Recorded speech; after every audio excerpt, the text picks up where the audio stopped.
Je m'appelle Marc-André, je suis enseignant depuis 1990, donc ça fait 29 ans que j'enseigne. Je travaille dans le quartier Côte-des-Neiges depuis 24 années et puis je suis un professeur du 3e cycle, donc j'enseigne en 5e et 6e année, donc avec le même groupe d'enfants pendant 2 ans. Alors, je suis chrétien, j'étais chrétien avant de devenir enseignant. Je pense que c'est un mensonge de penser qu'on peut être un chrétien incognito. On n'évalue pas bien l'impact d'une présence. Je pense que notre vie parle par elle-même. Alors, si tu es chrétien, je pense que c'est mieux que tu parles aussi en même temps que ta vie parle. Le témoignage d'une vie dans un milieu de travail, c'est super important. Il y a des gens alentour de nous qui attendent d'avoir des chrétiens pour entendre parler de la bonne nouvelle. Alors peut-être que ça va te prendre 1 an, 2 ans, 5 ans avant que cette personne-là te pose une question sur la foi. Mais si cette personne-là sait que toi, tu es dans ce milieu-là, je dis, il va pouvoir aller vers toi. Et ça se produit aussi. Moi, j'ai des professeurs qui vont me poser des questions sur la foi. Donc, d'avoir un chrétien dans un milieu de travail, c'est très, très, très précieux pour les gens. C'est très précieux. Puis les chrétiens qui ont des intentions se brûlent, je pense, dans leur milieu de travail. Je pense qu'ils deviennent même des gens auxquels on ne veut pas s'identifier.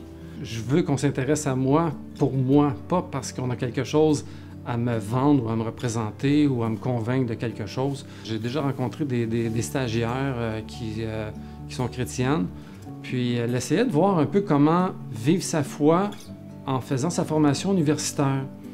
Et puis elle me disait, Marc-André a dit, je suis un peu mélangé, je suis content qu'on puisse se rencontrer, parce qu'elle dit, sur Facebook, elle dit, ben j'ai 2 groupes Facebook. Alors moi, je fais « Ah », je dis « OK ». Je dis « Tu as 2 groupes Facebook ». Je dis « Pourquoi tu as 2 groupes Facebook ?» Ben, elle dit « J'en ai un avec l'Église, puis j'en ai un avec mon milieu universitaire. » J'ai dit « Tu te compliques beaucoup la vie. » J'ai dit « Parce que, pour moi, j'ai dit ça, c'est un petit peu du théâtre, ça.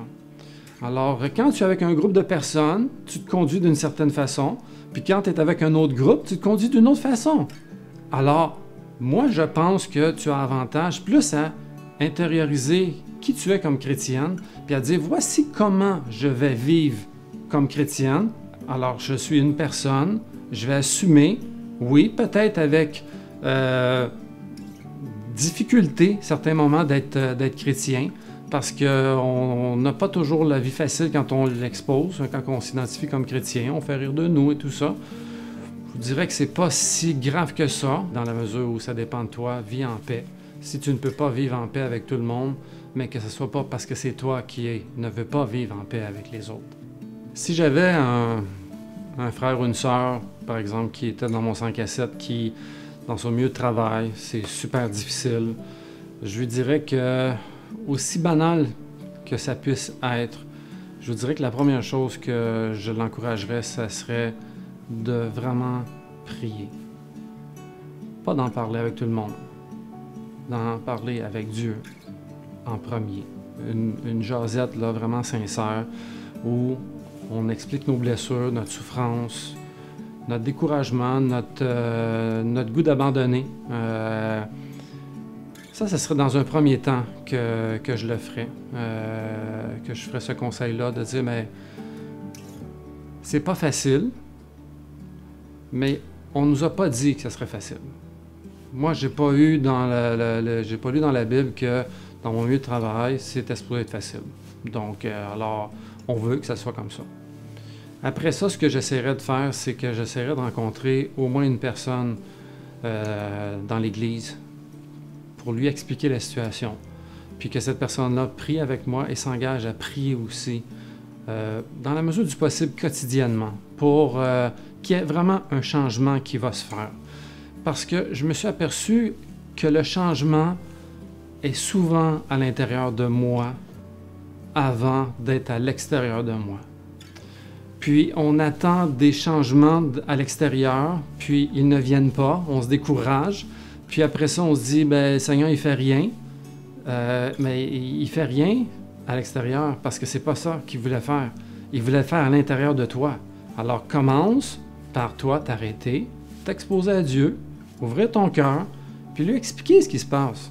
Puis il va commencer quelque chose. Moi, je suis persuadé que c'est le début d'une nouvelle façon de vivre dans un milieu de travail, que tu pries le matin, que tu pries le soir. Je pense qu'il y a une disposition à avoir lorsqu'on arrive dans un milieu de travail, de ne pas penser qu'on est au-dessus de nos affaires. Moi, j'ai eu des moments où je pensais que j'étais au-dessus de mes affaires parce que je suis un professeur expérimenté et je me suis fié quelquefois sur mon expérience. Et l'expérience n'est pas toujours la meilleure chose.